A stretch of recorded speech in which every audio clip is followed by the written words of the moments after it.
Tem uma outra reflexão que eu quero fazer com vocês a respeito de uma recorrente pergunta. Eu já fiz vídeo sobre isso, tá? Que pergunta é essa? A pergunta é assim: tenho um pequeno negócio, posso ser socialista? Ou variações disso. Ganho muito bem, tenho um bom salário, tenho uma série de privilégios, posso ser socialista? Ou ainda, sou um burguês, venho de família rica, sou herdeiro, etc. Posso ser socialista? Essa pergunta é uma pergunta recorrente. Já fiz vídeo sobre isso, mas acho que vale um pouco mais ainda a nossa discussão. Porque, de fundo, o que tem aí? Tem uma discussão sobre classes sociais. A resposta rápida é sim, você pode ser socialista. Não há contradição nenhuma. Porque você está inserido nessa realidade e não necessariamente você concorda com essa realidade. Tá? Mas vamos voltar um pouquinho para fazer a discussão sobre classe social. Basicamente, nós temos duas classes sociais, né, galera? A gente ou é classe trabalhadora ou a gente é da burguesia, classe dominante. E o que determina não é a nossa renda, tá? E sim a natureza da nossa inserção nas relações de trabalho. Ou seja, se a gente vive do nosso trabalho ou se a gente vive do nosso capital. Então, quem vive do trabalho, classe trabalhadora, quem vive do capital, classe burguesa. Só que isso é a definição mais ampla. Nós temos franjas de classe, disputas internas entre os fragmentos de classe. Por exemplo, entre a burguesia, nós podemos dividir aí entre alta burguesia e baixa burguesia, né? E entre a classe trabalhadora, a gente pode dividir entre lumpenproletariado, o proletariado e a pequena burguesia, por exemplo.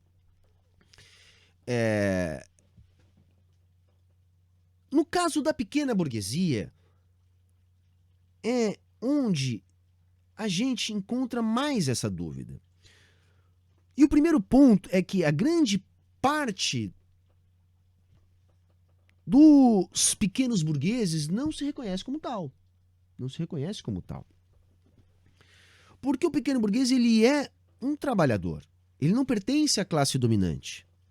Ele vive do seu trabalho. Agora, ele tem uma situação econômica privilegiada em comparação aos trabalhadores proletarizados, então ele tem mais acesso a consumo, e em virtude disso, ele acaba tendo uma situação política também superior, um pouco mais privilegiada, embora a diferença não seja muito grande. Quem é, assim, de maneira geral, o pequeno burguês na sociedade? É justamente aquele primeiro caso que eu falei. O cara que tem um pequeno negócio ou o cara que tem uma renda um pouco melhor. Esse cara que está perguntando e está nessa situação, a resposta é muito óbvia. Olha, você é um trabalhador. O fato de você ter uma renda um pouquinho melhor, de você ter um pequeno negócio, de repente ter alguns funcionários, ou ser um funcionário público, ter um bom salário, ou ser um gestor dos interesses do capital e ter um bom salário, essa situação não faz de você um burguês. Sendo assim, defender os interesses da classe trabalhadora, como por exemplo a Revolução Proletária, o socialismo, é o mais lógico. Então, uma vez que você tem a consciência do mundo que está ao seu redor, é perfeitamente compreensível que você tenha uma postura socialista. No caso do cara que é dono de um pequeno negócio, esse cara tem que entender o seguinte, aí eu tô falando do dono da lojinha, da padariazinha, enfim, do pequeno comércio, e às vezes até de um médio comércio. Se esse cara tem consciência que o mundo capitalista é um mundo de exploração, e se esse cara sabe que ele não é um burguês, que ele precisa trabalhar, que ele não pode simplesmente abrir mão daquilo que é a sua fonte de renda, esse cara inevitavelmente vai estar fazendo parte de uma cadeia produtiva que explora a força de trabalho dos trabalhadores. Mas não sendo um burguês, sendo ele dono de um pequeno negócio, ele não é o responsável pela organização dessa exploração. Ele é apenas parte da cadeia. Como ele pode colaborar a partir do seu entendimento, né, a partir da sua consciência em relação aos trabalhadores que são colaboradores, aí para usar um termo liberal? Bom, ele pode tentar oferecer as melhores condições de trabalho possíveis para essas pessoas. Ele pode não ser tão ganancioso na sua margem de lucro. Ele pode não querer fazer aquilo que os capitalistas mais vorazes fazem. Ele pode tentar medir o que é saudável para o seu pequeno negócio, no sentido de poder manter este negócio, garantir o futuro do negócio, o sustento da sua família, sem explorar tanto os seus funcionários. Isso é perfeitamente possível. Então, se você está me assistindo, eu estou respondendo isso porque vem até a mim essas perguntas. Olha, eu tenho um pequeno negócio, mas eu sou socialista.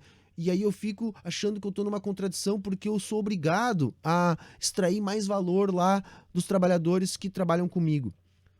Se você não é um burguês, você não tem sequer o controle sobre tudo isso. Você pode fazer a sua parte pagando os direitos em dia, por exemplo, não sonegando lá o fundo de garantia, assinando a carteira dos seus funcionários, dando os reajustes salariais, respeitando quando ele fica doente. É o mínimo? É o mínimo. Mas nós temos que entender que no mundo capitalista, quase nunca o mínimo é respeitado. Se você é um burguês, aí tem muitas coisas, porque depende, né, que tipo de burguês que você é, né? Uma coisa que eu posso garantir é: Engels era burguês, né? Lukács era um herdeiro da aristocracia. E são grandes do marxismo. Engels, um dos fundadores, Lukács, um dos principais intérpretes. Você pode sim ser burguês e ser socialista. Mas aí vai também implicar que você tenha uma atitude um pouco mais radical em relação ao seu capital. Porque aí você já não depende mais do seu trabalho para viver, se você de fato é um burguês. E aí então você pode separar a parte do capital que é o necessário para a sua vida, para que você não entre numa situação de dificuldade, coisa assim, os seus familiares também não. E você pode também utilizar esse capital para quê?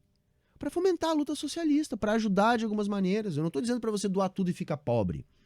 Você também pode fazer isso se você quiser, né? Ficar pobre eu não digo, mas deixar de ser um burguês, se tornar um trabalhador. Você pode fazer isso, mas não necessariamente. Você não vai estar em contradição se você não fizer isso. Mas você pode sim utilizar a sua posição enquanto burguês para ajudar a luta dos trabalhadores. Foi isso que o Engels fez, por exemplo. Ele não deixou a sua própria situação numa situação paupérrima, mas ele ajudou de todas as maneiras que ele pôde. É muito raro um burguês socialista, tá, gente? Eu tô querendo dizer aqui apenas que pode. Não há contradição. Agora, o mais difícil é justamente na pequena burguesia. Porque é muito difícil a gente convencer um pequeno burguês que ele não é um burguês. Começa por aí a coisa. Né? Mas quando a gente faz esse discurso, esse papo, quando a gente consegue chegar nesse entendimento, a coisa começa a ficar mais visível para a galera que faz parte dessa pequena burguesia. Então, é isso, galera. Pode sim, viu? Tá liberado. Tá? Tá liberado. Você pode ser um pequeno burguês aí, classe média alta, como a galera gosta de chamar, e ser socialista, ou até mesmo ser um burguês e ser socialista. Não tem contradição nenhuma, viu?